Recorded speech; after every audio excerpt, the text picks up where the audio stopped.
Hello everybody, I'm Dan for the Hammer Game channel and welcome to the finale of my Australasian Confederation playthrough.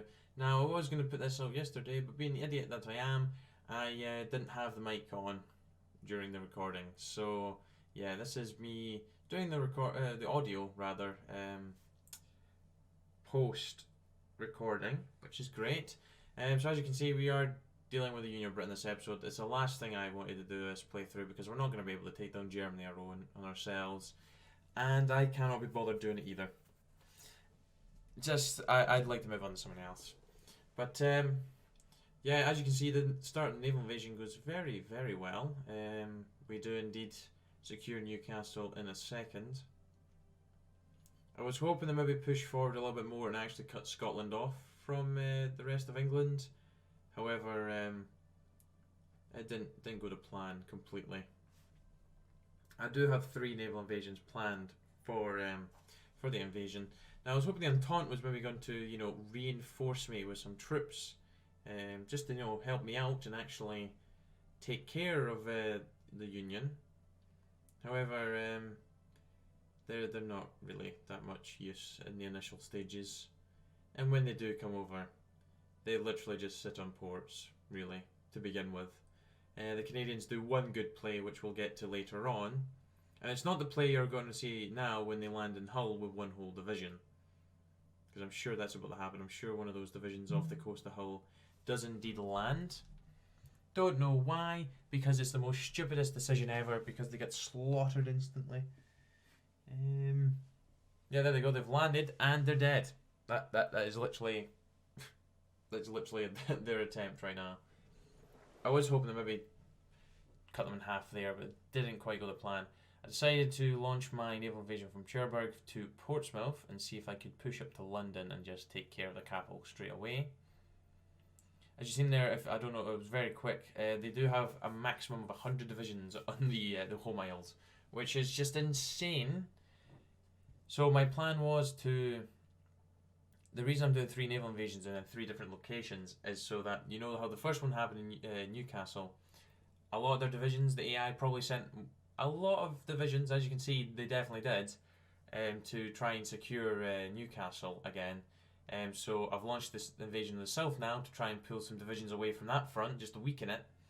And then we're going to launch an invasion of Scotland as well, to try and just, cut off some divisions in the Highlands, as well as maybe try and crush some in lower Scotland. The south, rather, is a better way of saying it. Try and get the encirclement by cutting them off. We go ahead and move the navy. Now, this will be a shorter episode today.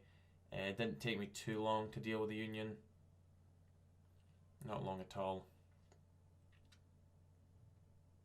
Yeah, I thought I was going to maybe get London there, but decided it was best to just chill and just sit back and relax, really. Well, when I say relax, I mean defend. It's a better way of wording it. Yeah, 68 to 100. That's what they've got. I just thought we were going to get absolutely destroyed once they arrived at the fronts, to be quite honest. I thought they were going to steamroll us. I stupidly thought, you know what, let's try and just, secure Plymouth. That almost comes to bite me back in the arse, as we'll soon see. And as you can see, the support from the Entente is still absolutely abysmal. I don't know if they just were like, do you know what? The Australasian Confederation's got this. The Japanese troops will secure this themselves. The French do arrive with some divisions, but they don't move. They literally just sit in that port. They just sit in there. Which is just like, yay, fantastic. Like, thank you so much for coming and helping. Yeah, this is when I kind of started to panic. I was like, oh my days, if they cut off those 3 divisions. So yeah, I do start to move them back and just shorten the front a little bit, just because they're going to be defending quite, drastically down here in the south. But, oh yeah, completely forgot, didn't even notice I launched the invasion, but it went unhindered. Like, all of them landed simultaneously. Which was, like, ideal. Like, there was no no interception of the convoys at all, nothing. There's no divisions defending. It was just perfect. And now I thought those 5 were going to get cut off, but luckily one of the divisions moved back and just helped solidify that position. But we do indeed go ahead and cut the front in 2, and I do send 10 divisions north into the Highlands to secure the rest of Scotland, while the other 14 divisions continue to push southward to join the front in Newcastle. Now I move these 6 and 5 to try and at least push into one of those areas to then cut off all those troops above them, which would be ideal for us in this invasion, because, you know, if they all push back, there would be literally just a wall of men to get through, and it just wouldn't work. We do get the encirclement, which is great. Really was fantastic. The French do invade the Cardiff and Swansea, and then landed in Wales. Yeah, as you can see from their incompetence, they will later on balls that up. Really, it was never going to amount to much anyways with 4 divisions. Like, now I'm glad we did get through all the the main part of the focus tree. It's just kind of the Air Force and the rest of the Navy one and the rest of the Army that we've not really finished. But we have done all the ones that actually do stuff for us, so it's fine. It's just research stuff we're missing, really. Yeah, as you can see, the French have already ballsed up, because one of their divisions ran off, and 2 of them decided, let's just go to Bangor, basically, Bangor.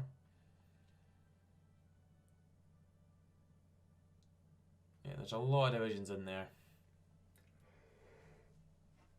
Now, if the French had came with more divisions with that naval invasion, they could have maybe pushed and got us an encirclement, maybe even 2 encirclements, by cutting off the guys in above Leeds and Liverpool there on our southern front, and also the guys in the north, not the north, the south as well. There wasn't really much resistance, as you can see, up in Scotland, but why would there be? Yeah, a lot of Union Britain divisions went to deal with the French, which I found was hilarious, considering, you know, they should have probably been trying to help get those divisions back. They really should have been, because they've just been destroyed, really. Now, it's quite great today. Like, I'm doing 2 videos, and, well, they're both done. But I'm going to be sitting, doing the exact same for the Caesar's Legion episode as well, because I don't know, I had a massive brain fart yesterday during recordings. What an idiot. You'd think I'd, you know, after 2 years, actually take time to, you know, make sure everything's actually ready and that the mic is unmuted. But no, idiot. Absolute idiot. I go ahead and send basically the majority of the Greens back to the main front, just because I was like, do you know what, we're going to have to mount an offensive, because they're not going to push. They're not going to push. Well, they're pushing in the south, but I don't know why. There clearly must be some reason for that. They must think they must be able to take us. There's a lot of French divisions sitting in Dover. I don't know where all those Canadian divisions were going. No use whatsoever, really. Now, there is one nation that does kind of start to bring troops over and actually put them on the front. Canada does do it with the odd division, but there is one nation that comes, I think it's quite late on, to support us. Like, some of the Canadians and, you know, French divisions are just looking really, like, terribly, you know, strength-wise. Especially that French one that's in Newcastle right now, and that Canadian one that's literally just went to Newcastle as well. Now, I thought we were going to be stuck here, but then I noticed that the Greens were not, in fact, actually pushing, and it was only the Blues that were actually mounting an assault. So we do go ahead and solve that. Again, I thought, oh gosh, no, we're not going to be able to push. The only potential breakthrough we're going to have is just above Liverpool there. Ah yes, they've arrived actually. As you can see, well, briefly down there at London, there was 2 Sicilies. The 2 Sicilies had 2 divisions, which were actually helping push, which was great. The Canadians, for some random reason, decided to naval invade Liverpool with 5 divisions, which I'm not going to complain about. They secured it, but what the hell? Yes, the Two Sicilies has also brought some divisions to the north front as well. Where did he go? He was there. We could see him. Where is he gone? There he is. We can see him. I have to say, the Italians really came through for me in this playthrough. We had the Pope sending divisions to Siberia, and now we've had the Two Sicilies coming and helping us out. I do take a look at casualties for the Union of Britain later to see how many we've actually caused for them. And we actually get to second place, really, on that. The Germans are no way going to be defeated. Not unless I literally took every last man. Yeah, like, we got 250k. Like, it's more than, you know, the Canadians and French combined, really. The Canadians aren't even mentioning that. The Two Sicilies have more than the French as well, which is quite hilarious. But then again, the Two Sicilies will have fought the French in Italy and when they pushed through the Socialist Republic. So, fair enough. But the French and the Canadians, useless buggers, man. Useless. It's like the Canadians, like, their whole main goal is to return to the home isles. And, like, they don't really send that much support. Like, there's a lot more divisions now, but still, like, why? Like, the Two Sicilies has got more divisions over here. Look at them all coming down from Scotland. There's 3 divisions alone down there. Like, the Entente's coming now. Like, at this point they were coming, but they were just garrisoning ports in the south at this point. It's like, what are you doing? Like, at least join the assault, because it is well and truly in our favour at this point. There is not an ounce of red there. And Wales gets cut off at this point. I know I'm singing praise for the Two Sicilies, just noticed they've had 5 divisions just sitting in Liverpool there. And there we've cut off Ipswich, Cambridge and Norwich as well, and London. So, like, at this point it's like, we should just be going for them. I just tell those Reds to keep them pinned for the time being while I try and mop up some of these other divisions. Wales is literally just nothing at this point. There's no resistance there. Oh gosh, this back cupboard's actually freezing today. Oh, excuse me. Yeah, those divisions in Wales are dead. I'm sure oh yes, the Canadians also land in Plymouth. Yeah, we at least get up to 300k. I don't think I check again, but we definitely get over 300k because there is a couple of encirclements that occur. As we'll soon see. Like those divisions there, Bristol just needs to fall and they're completely screwed because it's the last port access they have. The division just north of Plymouth is now dead as well. Yeah, where does the encirclement form? I want to say do we get Bristol first? Yeah, we do get Bristol first. There we go. So there's the encirclements. So yeah, we definitely go over 300k casualties for them. It was just a matter of taking London at this point because Norwich falls in a second and is literally the only city that remains untouched by our presence. And there it goes. And that is it. That is the Second Weltkrieg over. And the Entente, we do have a pretty strong little empire. Well, ourselves actually, we do have a decent little empire. At this point I was trying to figure out if Mexico was actually in the war and on the side of the winners because I was trying to give them Central America. And I don't know why I went and looked over Asia because there's nothing over there. So I think I start with the giving the Canadians the UK because you know that makes sense when the Entente give them what they want, which I indeed do. As for France, I do basically the Treaty of Bordeaux myself rather than letting the AI do it.